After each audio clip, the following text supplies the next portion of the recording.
Welcome, people. Wish it was under better terms, but here to report bad news. Don't shoot the messenger. This is Jim Resonated Lee from ClimateViewer.com, and we have a emergency alert on the RSO EDIS. Okay, looks like it's been taken down already. Let's go ahead and pull that up here.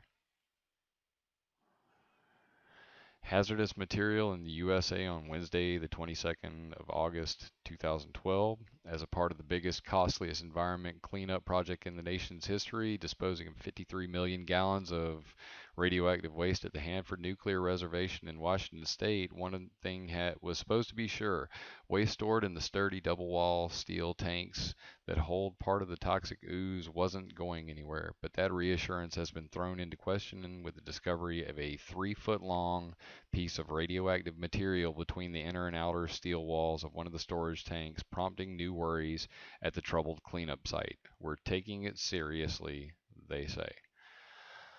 Yeah, they're taking it real seriously. Over the years, more than 1 million gallons of waste has leaked out of the 67 single wall tanks into the surrounding soil.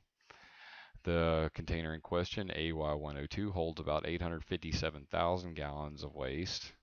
And when they tried to move it previously, workers fell ill simply from inhaling the fumes. The leak itself is described as a mound 2 feet by 3 feet by 8 inches between two walls. They used a camera from a different angle and supposedly noticed it just recently. So let's hop over to climateviewer.com and see exactly what this looks like. I'm going to load up all the RF stuff first. That's going to be NEXRADS, VLF, and directed energy stuff. You may wonder why, but you'll know right after I get there. Lots of nuclear explosions, power plants, and the like. ClimateViewer.com. So coming down to Hanford, you're going to notice that this is the Hanford Nuclear Reservation, the whole thing. There is 2 main facilities, Hanford 200 East and 200 West. This information is from Wikimapia. Check it out. Wikimapia is an awesome source.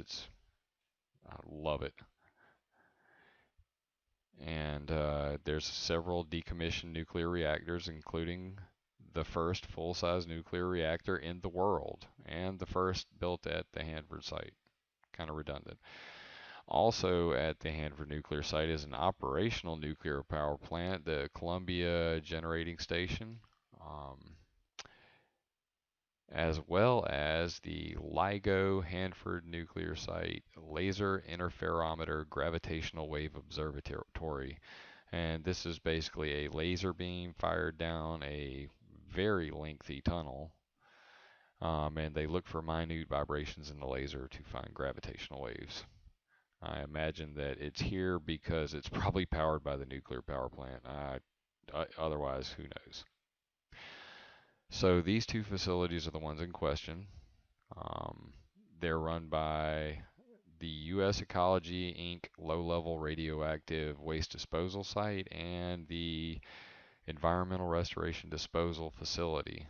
One of these 2 is probably where our leak has occurred, or multiple leaks have occurred. If you zoom in, you can see that there are containers. They put these lids on top of the containers after they put the nuclear magic in those bottles. This nuclear waste never goes away, people. Millions of years it'll still be radioactive. We'll have to shoot it into the sun to get rid of it. But anyway, that's our alert for today, and just to remind everybody, things are not well at the Fukushima Daiichi plant. The waste is still growing. It used to be little. The problem has gotten much bigger. Do we really need all this nuclear Armageddon, doom, poison on our planet?